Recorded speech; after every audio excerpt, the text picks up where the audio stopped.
Our service is about to begin for Mr. Robert King Sher. I would ask if you have a cellular device, please turn it to the off position. Officiating our service today will be Rabbi Max Weiss from Oak Park Town.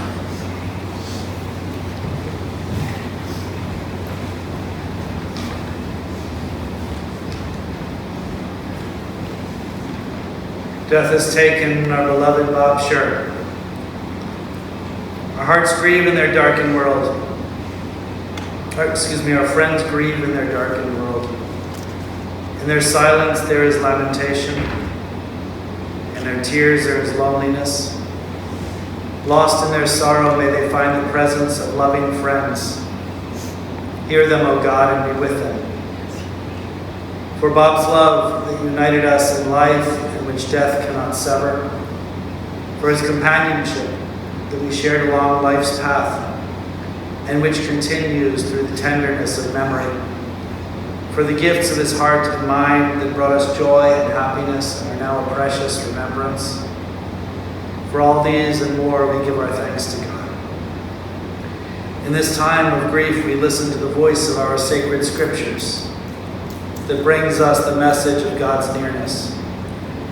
It tells us of our kinship with the Creator, in light as in darkness, in joy as in sorrow, in life as in death. Psalm 23. Adonai roi lo asar, ino desha yaritzeni, omei minucho jinachaleni.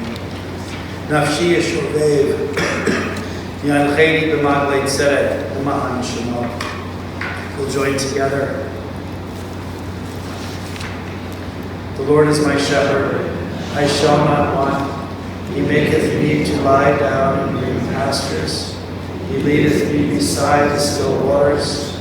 He restoreth my soul. He leadeth me in paths of righteousness for his name's sake. Yea, though I walk through the valley of the shadow of death, I will fear no evil, for thou art with me. Thy rod and thy staff, they comfort me. Thou preparest a table before me in the presence of my enemies. Thou hast anointed my head with oil. My cup runneth over. Surely goodness and mercy shall follow me all the days of my life, and I will dwell in the house of the Lord forever.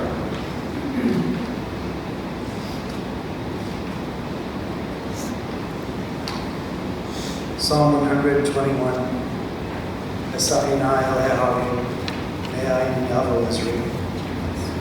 I lift my eyes to the mountains. What is the source of my help? My help comes from Adonai, maker of heaven and earth. God will not let your foot give way. Your protector will not slumber. See, the protector of Israel neither slumbers nor sleeps. God is your guardian. God is your protection at your right hand. The sun will not strike you by day, nor the moon by night. God will guard you from all harm. God will guard your soul, your going and your coming, now and forever.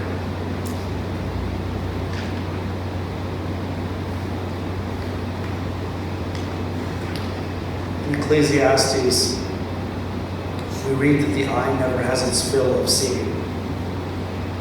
Young or old, those who depart this life never see enough of the world, never complete their task, never cherish their loved ones enough before they are called home.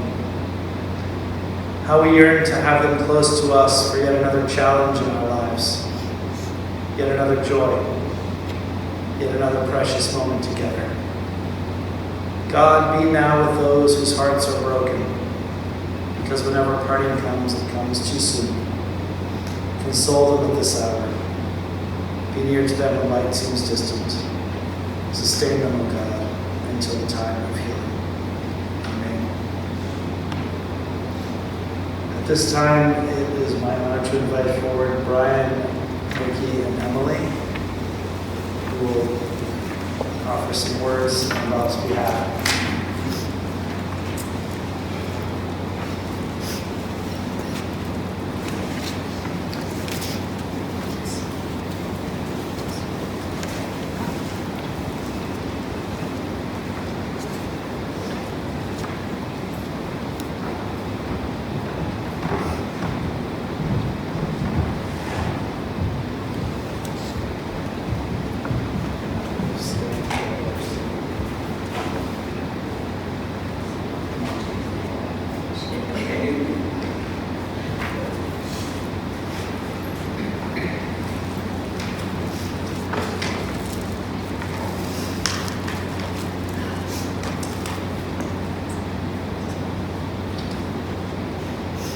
most of you know I'm a cry. Happy, sad, I cry. So Right. So turn it louder, please.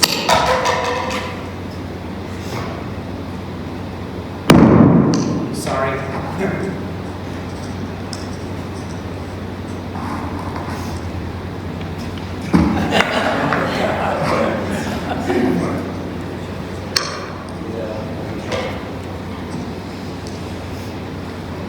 how's this? Great, thank you. I want to start by thanking everyone for being here. It means so much to my family and to me that we're all here honoring and remembering. Louder. Louder. Louder. Thanks, please.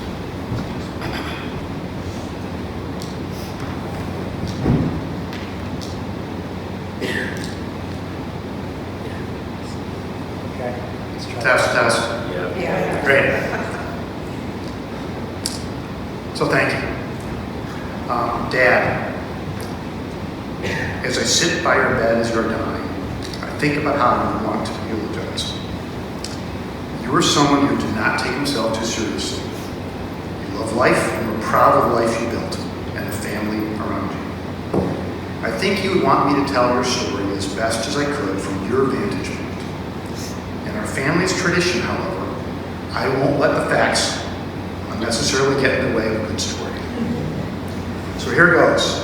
You lived 88 years and definitely had the gift of gab. For those of you here, sit back and relax.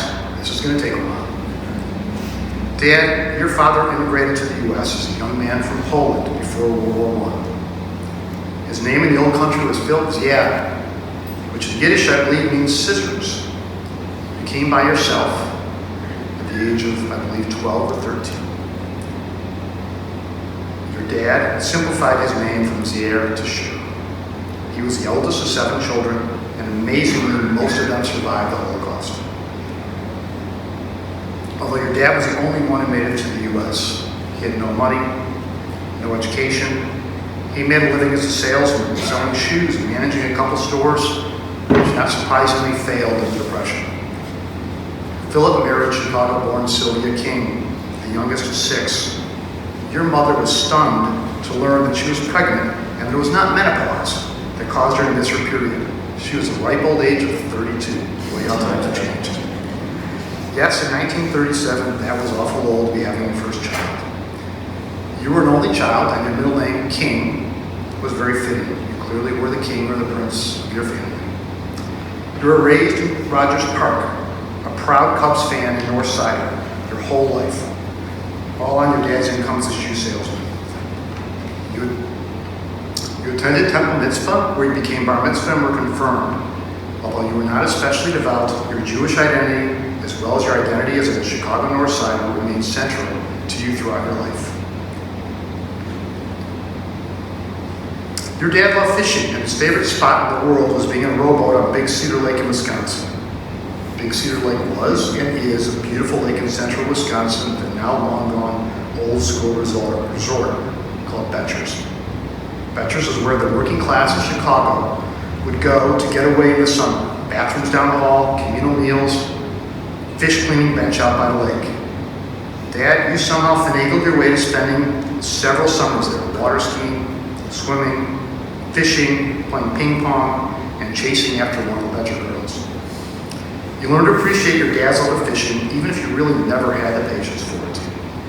Water skiing via dock start because the motors weren't big enough to pull you out, or simply playing around in the water, you loved being on a lake. You dreamed of one day making it big enough to have your own boat, not a rowboat, but honest to goodness motorboat. And if you really made it big, your own house on a lake.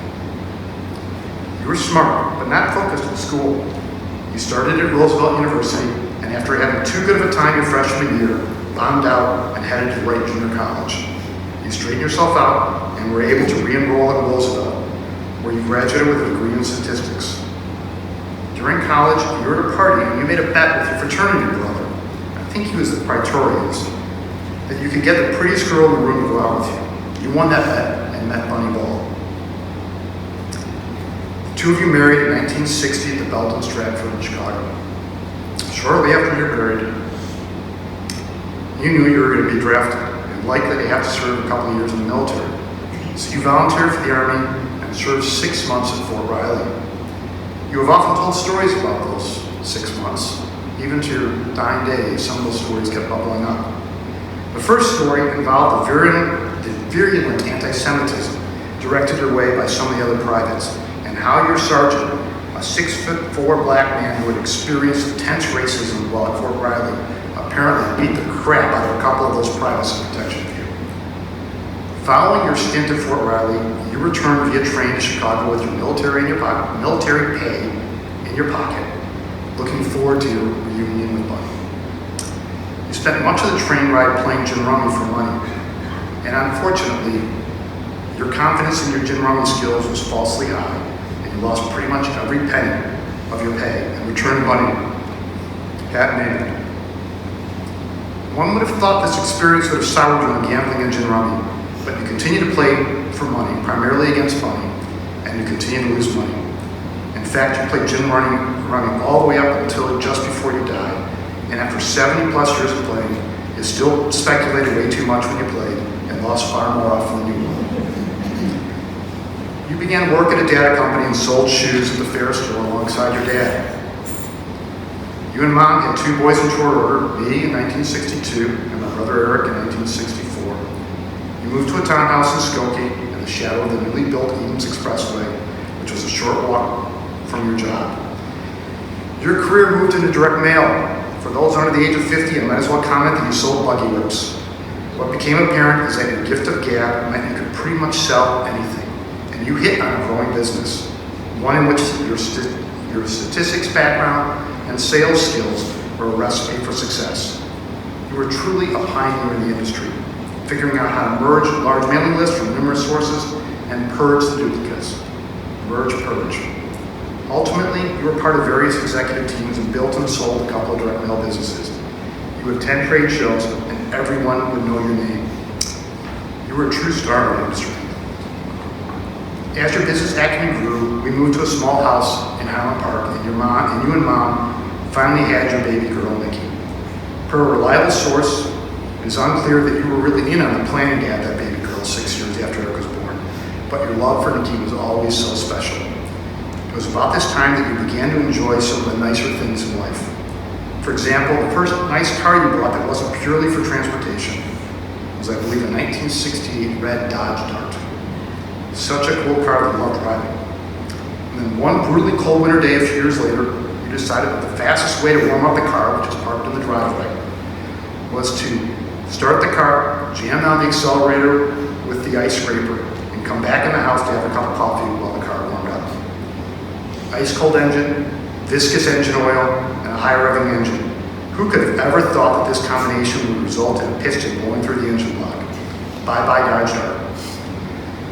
Life was moving forward for you in the late 60s and early 70s. Your career continued to blossom. You were dressing like $1 million, and you had 3 kids and a vivacious wife. However, in the summer of 1971,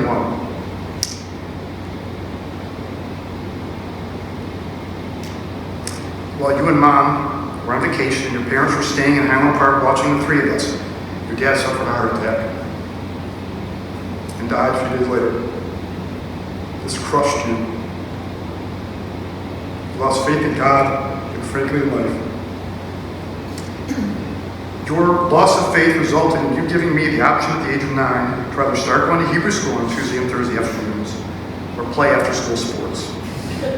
I, of course, did what any sane 9-year-old boy would do, which is why I can play a mean game of dodgeball. I'm an adequate shortstop and point guard, but can't read Torah. You always lamented that your dad never got to see how successful you had become, and that you missed him so much, his love and support, you must say. As you battled through this loss, you continued to be a fun, loving dad. You taught the 3 of us how to fish. I can still remember catching a bullhead catfish, which has razor-sharp fins and teeth, and you determined to have me land this fish sliced open your hand as you grabbed the fish out of the water. You taught us how to water ski, and most importantly, you shared with us your love for being on a lake. Shortly after Dad died, you made enough money to buy your first boat, a 14-foot boat rider. This meant that every weekend each summer, and I mean every weekend, we would trail the boat to a lake, ski, and cruise around, and then pack up and return home. Your enthusiasm for getting a jump on the boating season meant that there were some weekends, early in the summer, if you can call May in Wisconsin the summer, when you strongly urged Eric and me to get in the water and ski. When I say you strongly urge us, you pretty much tossed us in. You were proud of our water skiing skills and wanted to show us off to whichever friends you brought up to the lake. In my mind, there were still chunks of ice on the lake, but damn it, we were up there skiing. Our summer vacations were at the Lake of the Ozarks, again trailing our boat and spending all day on the lake. For those of you that are familiar with Lake of the Ozarks, presently, in the 1970s, it was not filled with cigar racing boats, party codes, drug trade. It was quiet, peaceful, beautiful spot in the world.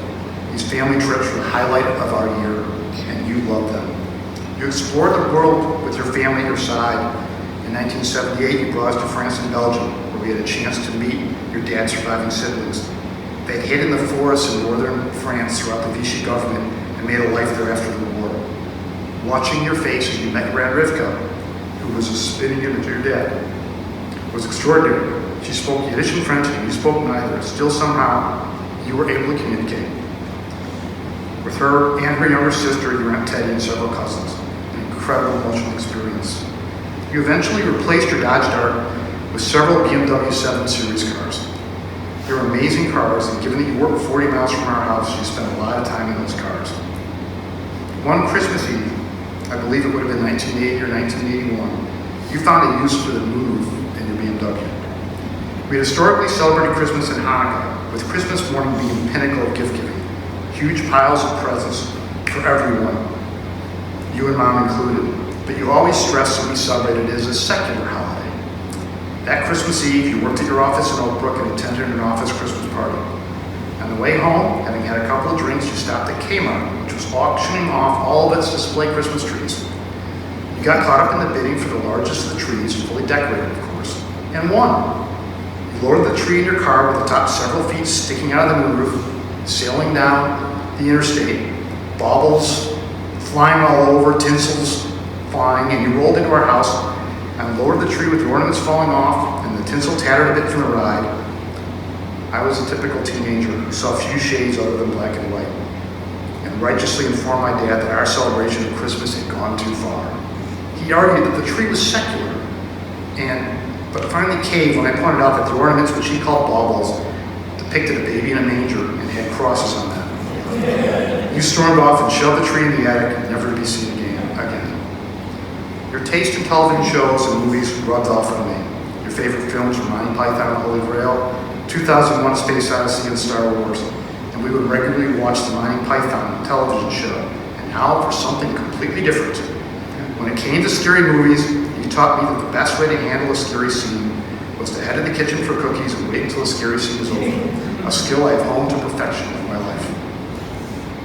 Having bought a boat and several nice cars, you set your sight on the last cornerstone of how you define success, buying a lake house. You and Mom bought a small place off Lake Delavan, and over time upgraded to a full season house on the lake with a spectacular view. No more towing the boat back and forth each weekend. Your boat would be docked outside the house. As much as your dad loved fishing on a rowboat on Big Cedar Lake, your love of boating and hanging out on Lake Delavan at your lake house may have exceeded this. As my family grew, and Emily and then Hannah were born, followed by Harrison and Alex 10 years later, you had a chance to pass on your love of being on the lake to your grandchildren. Each of your grandchildren would sit on your lap and drive the boat. The only person who may have been prouder than me when Emily and Hannah learned to water ski was you. You drove the boat with a huge grin on your face, fist bump for success. They popped up on their skis way before they could even ride a bike. You taught us to prioritize family trips, and as our family grew and I married Tammy and later Nikki married Jeff, your generosity allowed all of us to spend vacations together. You treated Tammy and Jeff with love and generosity, and they too were loved unconditionally. Your love of the outdoors and the water led you to take up scuba diving. You learned how to dive from a macho scuba dive instructor who lived fast and died young. Unfortunately for you, that approach to scuba diving is not ideal. And on more than one occasion, you and I would ascend from a dive where you were having a buddy breathe off my tank. In other words, you were breathing my air as you were determined to have used every pound of your air below so you could see everything possible. You would get to the surface, turn to me and talk about the cool sea life you had seen, not even acknowledging the fact that you were 75 feet down without air 2 minutes earlier. In 2005, Tammy, Emily, Hannah, and I decided to join Oak Park Temple on one of the temple's first Israel trips. You and Mom joined us. What an experience. For all of us other than Tammy, it was her first time in Israel. You reveled in being in Israel, enjoying every activity, buying a talit, floating in the Dead Sea, riding a desert camel, and reuniting with long-lost cousins, all while sharing these experiences with your family. You loved every minute of it.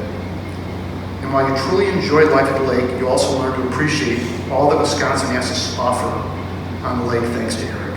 Most weekends in the summer, as you and Mom got older, Eric would identify another small Wisconsin town to explore and bring you and Mom along. You joined in these adventures with enthusiasm. Your love of Eric, Nikki, and me was always unconditional. Regardless of how righteous I might be, or rebellious Nikki and Eric may have been, your love was unquestioned. Harsh words were few and far between. Praise, friendship, and love were constants. The story of your life, unfortunately, has to have an ending. And your ending was difficult. You began to show signs of dementia sometime around your 80th birthday, which was 8 years ago. You were understandably upset about your loss of independence. You had always had some chronic health issues, but this was different.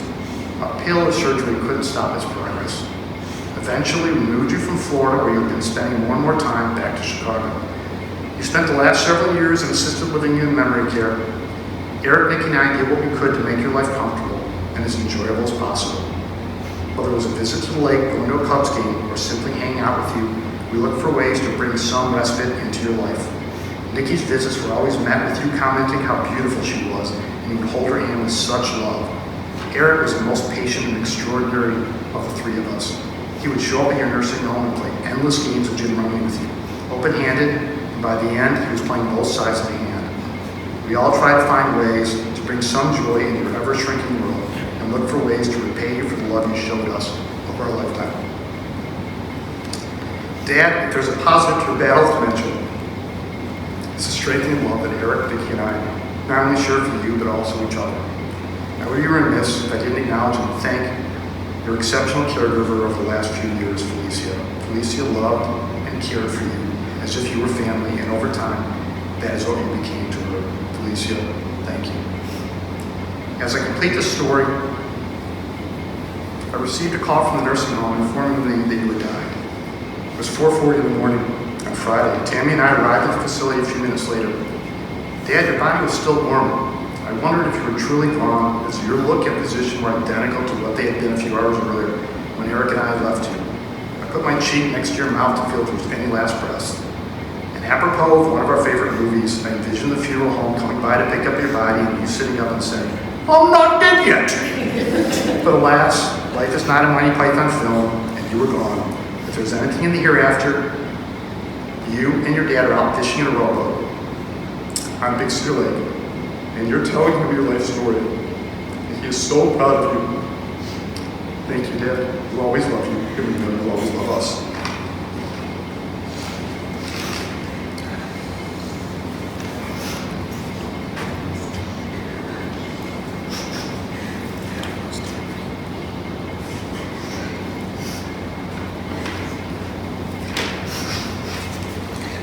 I can do this.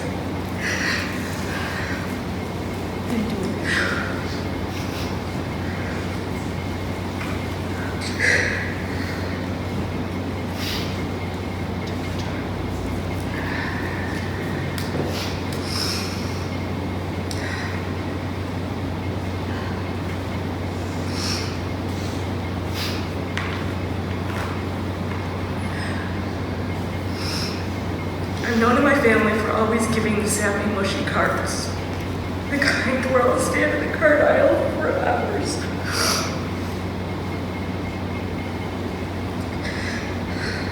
Reading every single one because it has to be just right. It has to say exactly what my heart feels.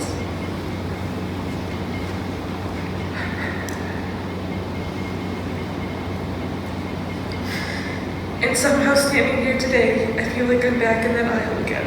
Only this time there isn't a card big enough, long enough, or perfect enough to capture what Dad meant to me. I have so many memories with him, so many moments, big and small, that shaped who I am. I'm not sure I could ever pinpoint just one or two that would truly do him justice. Because he wasn't just special in grand, obvious ways. He was special in the quiet, steady, everyday ways that matter the most. He was my safe place, my voice of reason, my protector. He showed his love not just in words, but in presence, in the way he showed up, in the way he worked hard, in the way he made sure his family was taken care of, in the way he listened, in the way he cared.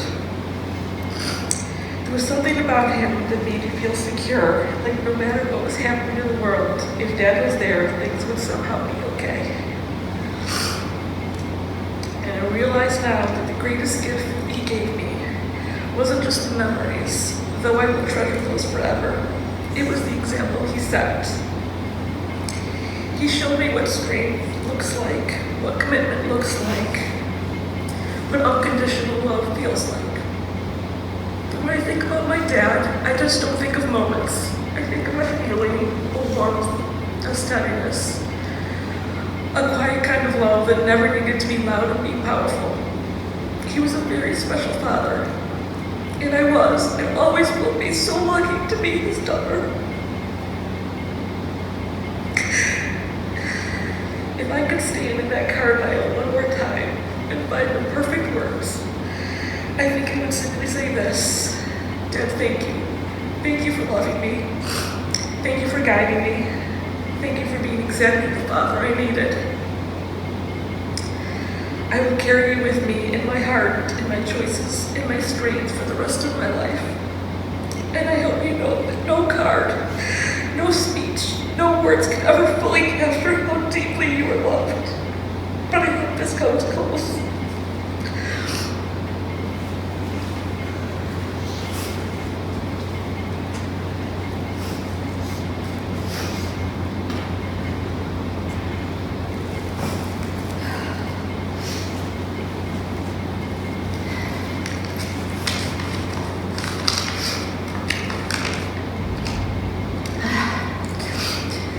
So my little sister Hannah cannot be here. I think her excuse is a little stupid, but she's 9 months pregnant, so she didn't really want to give birth on the plane. But she sent a message and she said, "I always knew how much Papa enjoyed being with us. Family was so important to him, and he always surrounded us with love and joy. I feel so lucky to have had him around for my childhood and into my adulthood." On the day he died, Hannah got on the phone with him and we kicked out everybody. Nobody knows her baby's name. And she told Papa before he died, and he smiled. And I think he absolutely knew that the next generation is growing. When many people remember their grandfathers, they describe them as big men. They were tall, imposing, a pair of legs or knees that is child height. Papa was never that to me. He was always exactly my size because he always made sure he was at my height. I remember him sitting on the ground with me and playing dolls, drinking 10,000 cups of tea at my tea parties. He would lose game after game of Candyland, laugh the same laugh at my knock-knock joke when I told it the first time or the 100th. I remember him cheering when I got up on one ski for 1 second and cheering just as hard when I got up on them and actually stayed up. He was a comfortable lap to sit in, warm arms when I came out of the cold lake, and always, always a kind smile. One of his last memories of me, which he told me over and over, is that when I was little, I would run in, sit on his lap, tell him jokes, and he said it made him feel like he was the only person in the room. I was never an annoyance or a burden to him. I knew he loved and adored me in a way that little kids can instinctively sense with an absolute surety. Even when his memories started to go, he kept so many of his traits, which shows how deeply embedded they were in him. Every time my family reminded him that I was pregnant, he would light up. He actually told everybody I was having a boy before I even knew I was having one. He loved that my dad is now called Papa by my son, and he loved that Henry has his blue eyes. Henry will not remember his great Papa or know what an incredible Papa he was, but I am so grateful that he met him and felt the same comfort that I did. On his last day, I told you, Hannah was able to make him smile. He loved his children, his family, and time spent all together until the very end. When I think of him now, I do not think of him as he was in these last 5 years. To me, he will always be tan and strong, wearing shorts and a pair of beat-up boat shoes, smiling and laughing on the boat, wrapping me in a giant bear hug, and making me feel so loved. I miss you.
Bob was an incredibly active, engaged, and joyful person.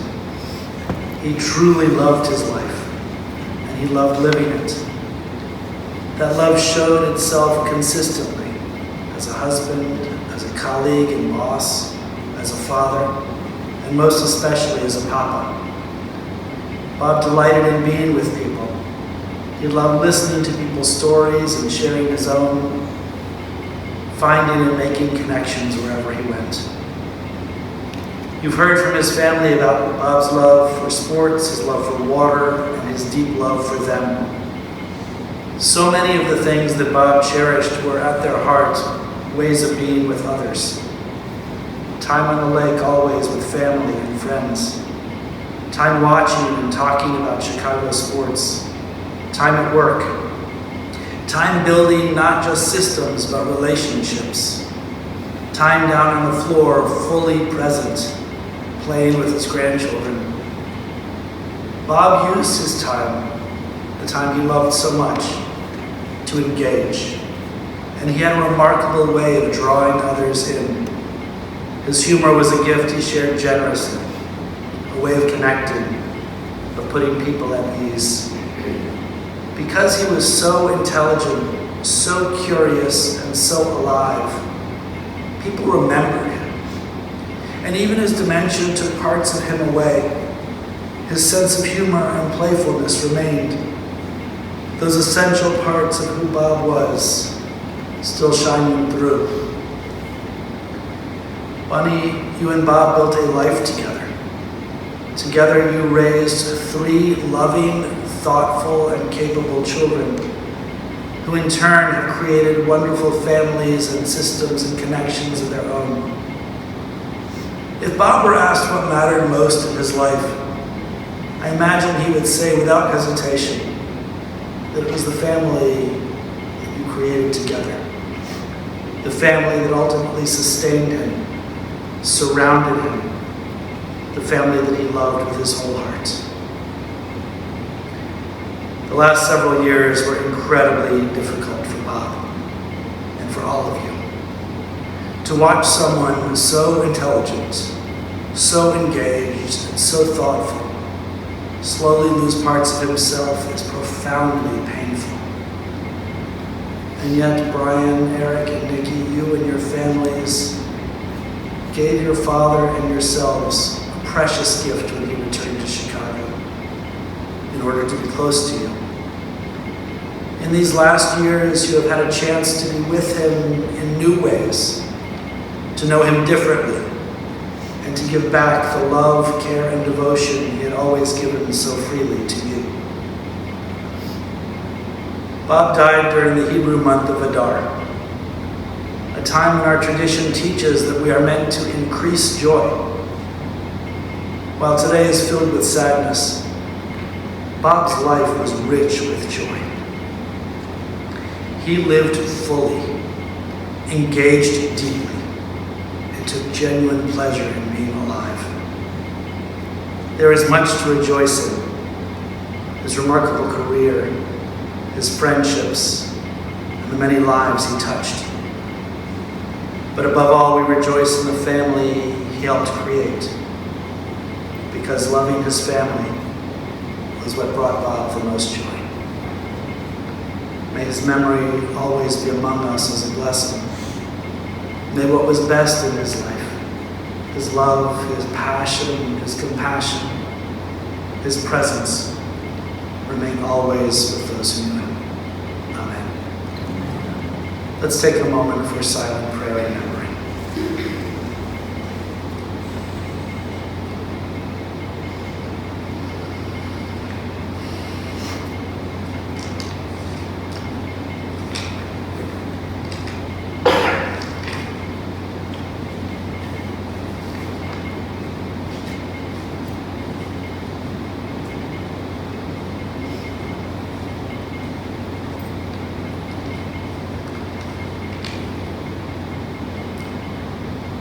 Please stand.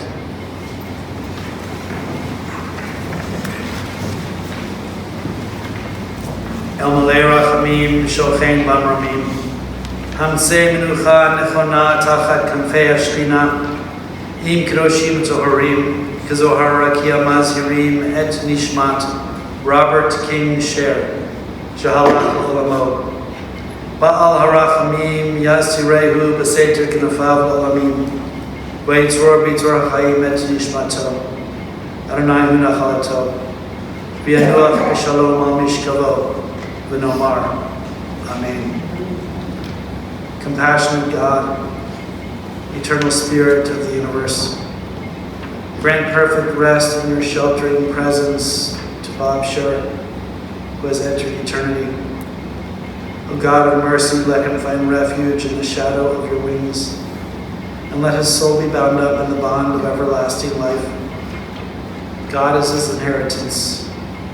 May he rest in peace. And let us say, you can be seated.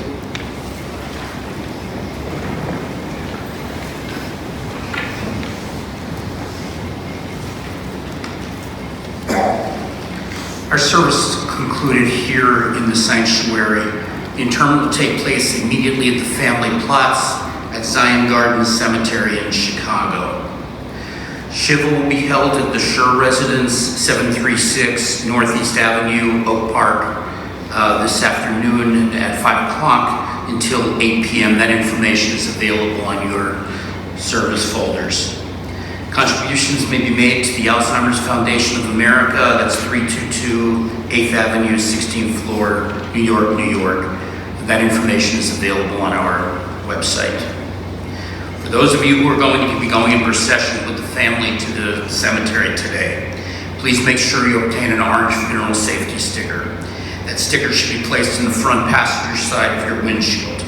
We would also ask that you have your bright headlights and hazard lights on at all times. For an additional measure of safety, our staff will be placing magnetic flags throughout the procession. As we drive in procession today, please drive as closely as possible to the vehicle in front of you. This is especially true as we seek to work our way through intersections. We're going to avoid any large gaps. The procession will be forming in the south parking lot. We'll have staff outside to help accommodate everyone. We want to do things as safely and as timely manner as possible. I'm going to ask at this time everyone to please rise. Those of you who are asked to be pallbearers, I'm going to ask you to step forward, please.